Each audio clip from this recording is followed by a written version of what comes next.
皆さんは鉄鍋のジャンという漫画をご存知だろうか。今から30年以上前の漫画だが、この2026年現在30年の時を経てアニメ化している。今回はそんなアニメ漫画ともに第1話で出てくる秋山のチャーハンを作っていこう。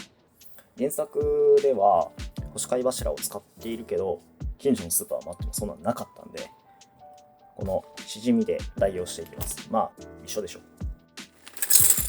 貝の出汁がしっかり出るまで、20分。その間に他の具材の下準備をしていきましょう。ちょっとだけ塩入れましょうか。次は錦糸卵が必要になってくるんで、買ってもいいんやけど、せっかくなので作っていきましょう。ただ錦糸卵はテフロンで作った方がすごい簡単にできるけど、僕は鉄フライパンしか持ってないので、頑張って作っていくんですけど、作れるかな。作り方は簡単なんですよね。卵を薄く伸ばして終わり。ただこれが鉄フライパンになると難易度が跳ね上がるという。卵多かったかも。まあいいや。くっつくんだよね。ちゃんと熱してない鉄フライパンって。で、いけたか。大丈夫か。いけたような気がする。色づいてなかったらいいな。片面だけこんな風に焼いていきます。これでおしまい。こっちはついでにね、アクを取っていきましょう。貝の口は結構開いているから、もういいっちゃいいんやけどね。剥がれるかな、うまいこと。ダメかも。いけたけど。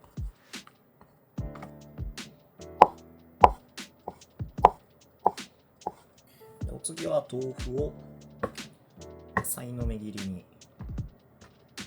してチャーハンの具材にしていきます。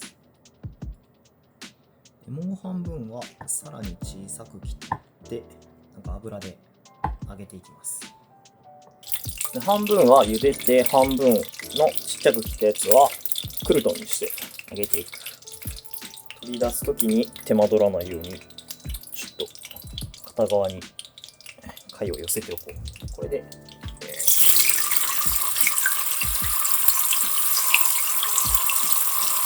かった。あんまり油跳ねへんかった。言ったらこっちは揚げ出し豆腐を作る感じですね。きつね色になってきたんで、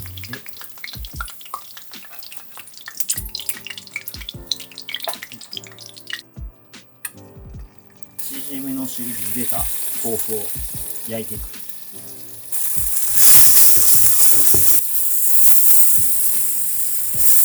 そして同時にもう片方で米を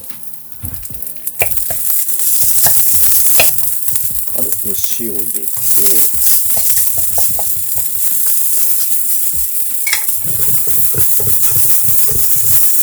こっちにしじみの出汁、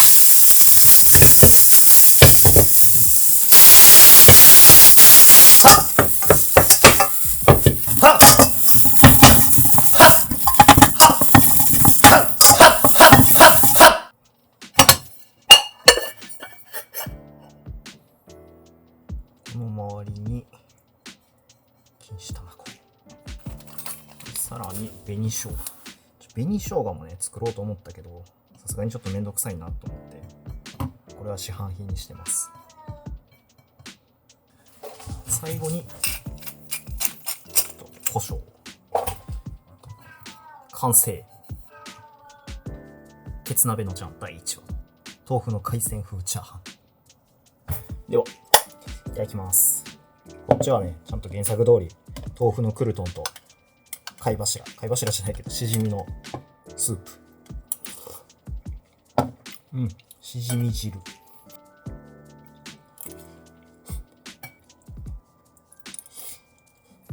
なるほど。美味しい。けど、紅生姜と豆腐のせいで、たこ焼き食ってるみたいな気になる。でこの豆腐の、ふわふわ感というか、トロトロ感が、たこ焼きの中の生地にそっくりで、そこに紅生姜が来るから、脳みそがバグって、これたこ焼き食ってる気になる。ネギも入ってるから、余計たこ焼き。っていうかこれここに食感としてクルトン揚げた豆腐入れた方が美味しくね。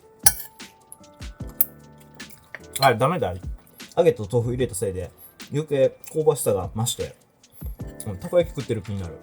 これはまずい。脳みそがバグる。ごちそうさまでした。結論、頭バグってチャーハン食ってるのにたこ焼きを食っている気がするチャーハンでした。っていうか原作のこのチャーハン鍋2つでこうやってるのアニメやとこう交互にやっとったから今回もやったんやけど、あれ初めて漫画で見たとき、ジャグリングお手玉みたいにこうはっはっってやってると思っとったのに、アニメやと交互に映し替えてるだけやから、あ、そういう感じなんって思って今回もやったんやけど、あれいる？